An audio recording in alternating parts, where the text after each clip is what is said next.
கிருஷ்ணகிரியில் காட்டு நெல்லிக்காய் விளைச்சல் அதிகரித்துள்ளதால் விவசாயிகள் மகிழ்ச்சியடைந்துள்ளனர்.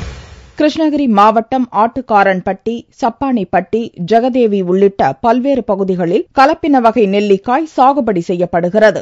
மருத்துவ குணம் கொண்ட இந்த நெல்லிக்காயின் விளைச்சல் தற்போது அதிகரித்துள்ளது. இதனால் சித்த மருத்துவர்கள், வியாபாரிகள் விளைநிலங்களுக்கு சென்று நெல்லிக்காய்களை வாங்கிச் செல்கின்றனர். நெல்லிக்காயின் விளைச்சல் அதிகரித்துள்ளதோடு உரிய விலையும் கிடைத்துள்ளதால் விவசாயிகள் மகிழ்ச்சியடைந்துள்ளனர். நல்லா பயிர் சார். இது மருந்து இல்லை, கொத்தனம் இல்லை, எல்லாமே இல்லை. காட்டு ஜாதி காட்டு ஜாவே பண்ணிட்டு இருக்காங்க. இப்போ 25,000 வரைக்கும் போகுது சார். இந்த மாஜில் மட்டும் மருந்து வாய்களுக்கு நல்லா உடம்புக்கு ஸ்ட்ரென்த்து, இரும்பு சத்து நிறைய கிடைக்குதான்.